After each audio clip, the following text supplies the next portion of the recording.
How's it going, guys? My name's Shane. Welcome back to the Horror Basement and the end of our Halloween series of videos. Now, you'll notice this is about the middle of November. I apologize. I got a little distracted there for a few days and then needed a few days after that to recover. Today, we're going to be talking about Halloween 2 from 2009, Rob Zombie's follow up to his 2007 remake of the classic Halloween series. Now, not only does this video signify the end of our 2020 Halloween experience, but also it's actually the end of my coverage of Rob Zombie's movies. Until he releases another movie, this will actually have us caught up on all of the movies that Rob Zombie has directed. So if you're interested in seeing my thoughts on Rob Zombie's other works, there's a playlist on my channel. Y'all can check that out. So this movie actually begins with a little bit of a retcon from our boy Rob Zombie. He had to get a new kid to come in and play child Michael Myers. Because he decided to retcon the movie that he had made 2 years prior and add an allegory about a white horse, which represents something. And what this accomplishes is to allow the ghost of Deborah Myers, played, of course, by Sheri Moon Zombie, and the recast child Michael Myers. It allows their ghosts to follow adult Michael Myers around for the duration of the movie.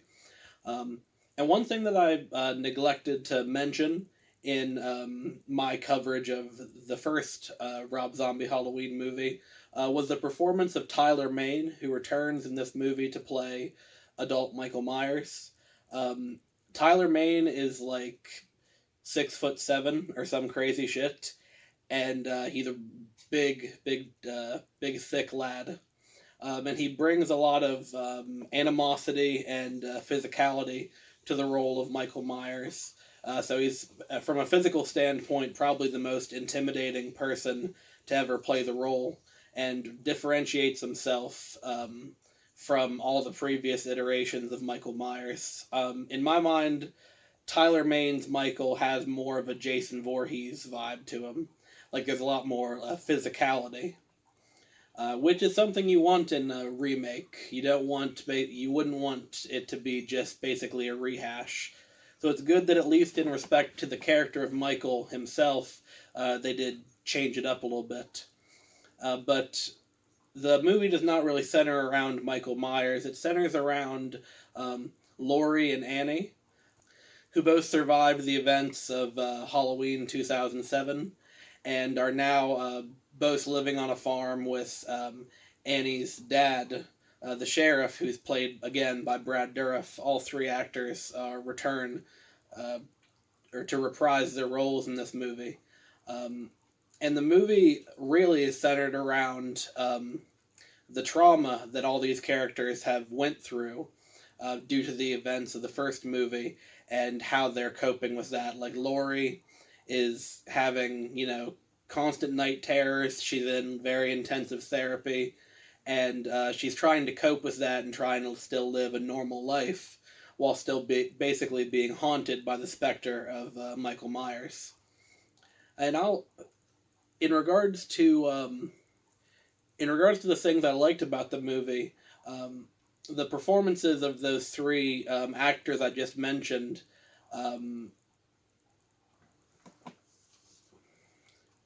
Scott Taylor Compton, who plays Laurie Strode, Danielle Harris, who plays Annie, and Brad Dourif, who plays the sheriff, are probably the best parts of the movie, because they really carry the film. Both Scout and Danielle give very, realistic, heartfelt performances about just being like emotionally damaged people who are struggling to cope. And whereas I felt like they basically gave Brad Dourif nothing to do in the first movie, he has a lot more screen time and a lot more dialogue.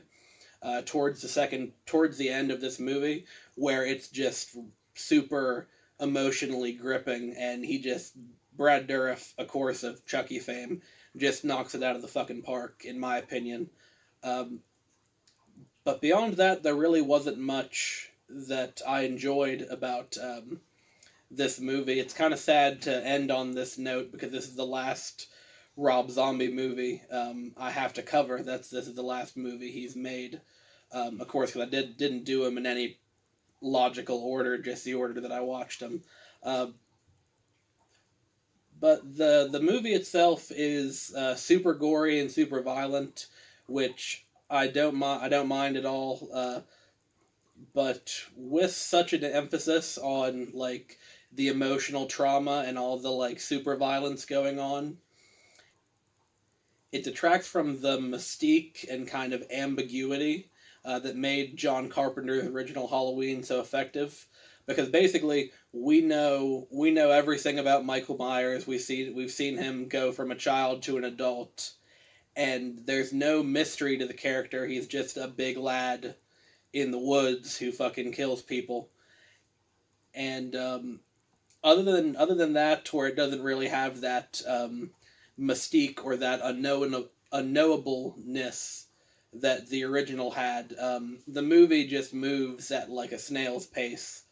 It's really just basically an issue of the script and how the scenes are put together. It feels like it's a 3-hour movie basically, and you don't really get the that traditional like slasher formula. You don't get the showdown between Laurie and Michael, and kind of her friends being picked off by Michael Myers.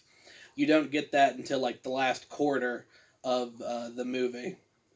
As overall, it was, I guess, kind of a mixed review.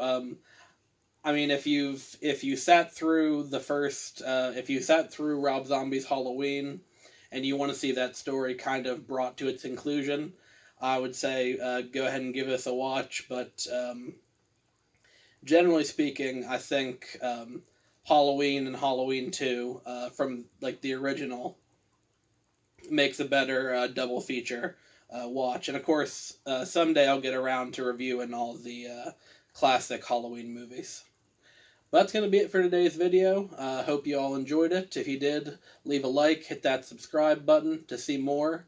I got some good content coming up in the next few weeks for you. And I'll see you all in the next one. Thank you.